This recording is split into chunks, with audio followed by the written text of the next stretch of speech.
Welcome to class. I'm Trevor and I post D&D videos every week, generally on Wednesdays. In this video, I want to go over some Homebrew 5th edition content inspired by Magic the Gathering. Specifically, Magic the Gathering's up-and-coming set, Innistrad Crimson Vow. Now this set's not out yet, but the spoilers recently started, and a couple of the cards have got my wheels spinning about how I could use them in a game of 5e, so I've made some stat blocks and have come up with some plot hooks. Before I get into all of the specifics though, I want to talk about Crimson Vow, what we know about it so far, so we're all on the same page. So Crimson Vow is the second of two sets that are taking place on Innistrad. Now, before anybody roasts me in the comments, I know there have been multiple sets previously already set on Innistrad, but the last set was Midnight Hunt, and this one is Crimson Vow. Midnight Hunt was theoretically centered around werewolves, and Crimson Vow is centered upon vampires, specifically a vampire wedding. Two characters in the Magic lore, Olivia and Edgar Markov, are apparently getting married, and Olivia is trying to combine all of the vampire clans under one rule, which is why she's marrying Edgar of all people. All of this doesn't necessarily need to be relevant for your 5th edition games, but I wanted to make sure we all were on the same page. Plus, I might do some homebrew content for these characters in future videos, so I figured I would let everybody know as I started doing this homebrew inspired by the stuff coming out of Crimson Vow. All that said, the card that inspired my first piece of homebrew material for Crimson Vow was actually a fairly innocuous transforming rare known as Voldaren Bloodcaster. So, Voldaren Bloodcaster is a vampire with the transform mechanic, and the Magic the Gathering card does a couple of things. When non-token creatures die, you create a new type of artifact called a blood token, and if you have 5 or more of them, then that would trigger the transform condition, and you would get the back of this card, Bloodbat Summoner. Now, Bloodbat Summoner turns those vials of blood into bats.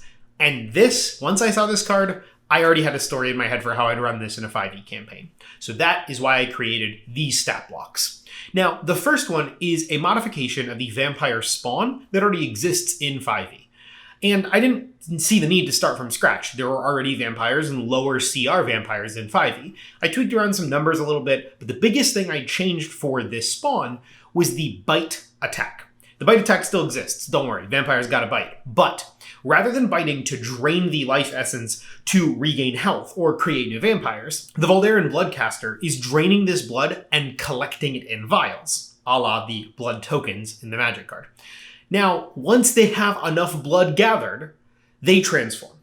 And this is another stat block, right? Their abilities change slightly, but what changes the most is that once this transformation happens, the blood that they have gathered so far turns into blood bats. I did make stat blocks for those blood bats as well, and I started with the normal bat stat block.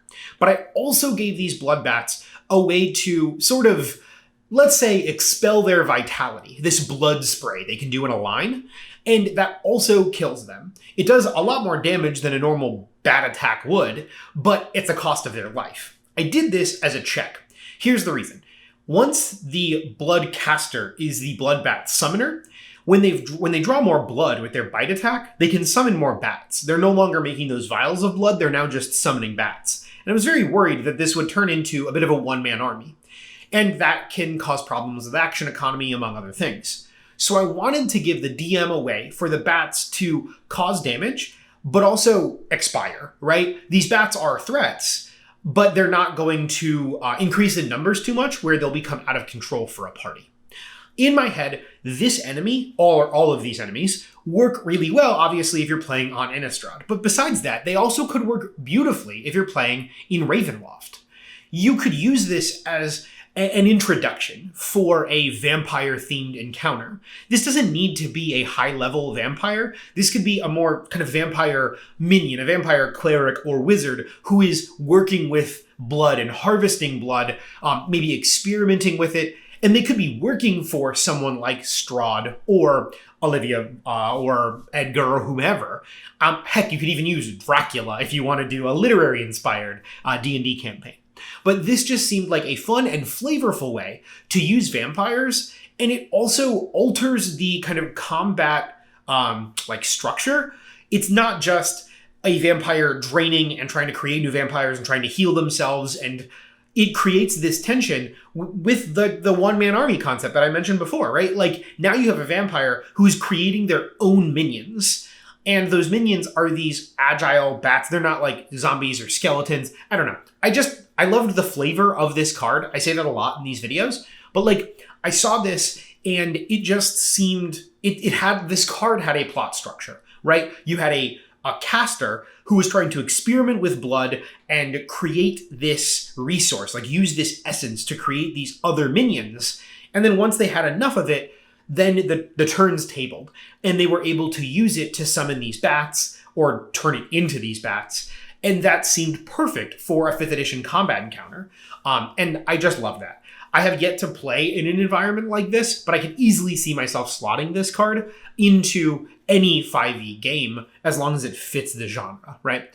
So I'm hoping that this is a good taste of what's to come in Crimson Vow. I'm planning on doing a lot more of these videos in the future. If you see any cards coming up in spoiler season and you want to see how they could be ported into 5th edition, drop those in the comments down below. I'd love to do it. And if you like this kind of content, specifically this Magic the Gathering 5th edition crossover content, please subscribe to the channel. It's really become my bread and butter, and it's something that I have a lot of fun doing. So, as I always say, be safe, make smart life choices.